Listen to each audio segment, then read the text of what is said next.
நம்ம பலரும் பலவித பாதைகளை போய் கொண்டிருக்கலாம். சிலர் இப்பொழுதும் வியாதியின் படுக்கையில போய் கொண்டிருக்கலாம். நான் கடந்த 5 வருடங்களாய் ஒரு மரண படுக்கையின் பாதையில நான் சென்று வந்தேன். சில நேரம் தோணுகிற ஒரு காரியம், இந்த வாழ்க்கையில ரொம்ப அர்த்தம் இருக்கிறது மாதிரி தெரியலையே.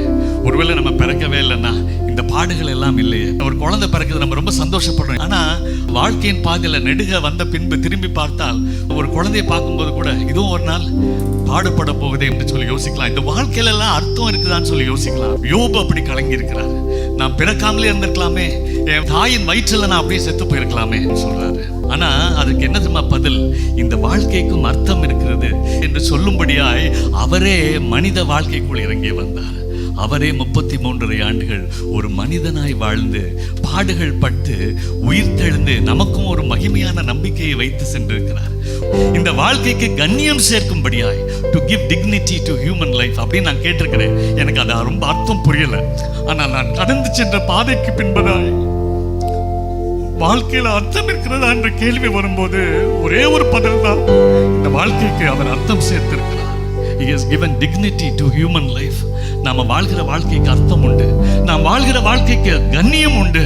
நாம் வாழ்கிற வாழ்க்கை ஒரு மகிமையான வாழ்க்கை, ஒரு மகிமையான எதிர்காலத்தையும் தேவன் நமக்காய் வைத்திருக்கிறார். வாழ்க்கைக்கு கண்ணியத்தை கொடுக்க வந்த தேவகுமாரன். ஒருவேளை நம்ம பிரச்சனைகளின் ஊடே போய் கொண்டிருந்தா நம்ம என்ன கேட்க விரும்புறோம்னா, இந்த பிரச்சனை உடனே மாறி போயிடும், அவர் இப்பொழுதே மாற்றுகிறார், இப்பொழுதே இறங்குகிறார் அப்படின்னு கேட்க நம்ம விரும்புகிறோம்.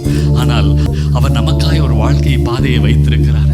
அவர் நம்மோடு கூட பயணிக்கிறார். 33 ஆண்டுகள் அவர் மனிதனாய் வாழ்ந்திருக்கிறார். எல்லா பாடுகளையும் அவர் பட்டிருக்கிறார். omniscient God, எல்லாம் தெரியும். அவர் வந்துதான் தெரியணும்ட்டு இல்லை, ஆனால் இறங்கி வந்தார். He has experienced first hand. என்னுடைய வலி அவருக்கு தெரியும், என்னுடைய வியாதி அவருக்கு தெரியும், அவருக்கு எல்லாம் தெரியும். அவர் இன்று 100க்கு 100 தேவன், அவர் 100க்கு 100 மனிதன். 100க்கு 100 தேவனாய் இருந்தவர், மனிதத்துவமே இல்லாமல் இருந்தவர், அனாதியாய் தேவனாய் இருந்தவர். அவர் மனித கோலத்தை ஏற்றுக்கொண்ட போது மனித சரித்திரத்துல பின்னி பிணைந்து கொண்டார். அவர்கிட்ட அந்த மனிதத்துவத்தை எடுத்து போட முடியாது. இதை அறியாதவங்க கத்தோலிக்கர்களா இருந்தால் மரியே எங்களுக்காய் வேண்டிக் கொள்ளும், ராயப்பரே எங்களுக்காய் வேண்டிக் கொள்ளும் என்று சொல்லி மரித்து போன மனிதர்களிடம் சென்று கொண்டிருக்கிறாங்க. ஒருவேளை அவங்க ப்ராட்டஸ்டன்ட் கிறிஸ்டியன்ஸா இருந்தா, பென்டிகாஸ்டல் கிறிஸ்டியன்ஸா இருந்தா, ஏதோ ஒரு மனிதரிடம், ஒரு அற்புத ஊழியரிடம் ஓடி போய், இல்லைன்னா ஃபோன் பண்ணி, இல்லைன்னா லெட்டர் போட்டு, ஐயா நீங்க எனக்கா ஜோம் பண்ணீங்கன்னு சொல்லிட்டு இருக்கிறோம். அவர் மனிதனாக இருக்கிறார். அவர் 100க்கு 100 மனிதன். அவருக்கு என் வேதனை என்னவென்று தெரியும். நான் அவர்கிட்ட ஜெபிக்கும் போது அவர் என் வேதனை புரிந்தவராக இருக்கிறார்.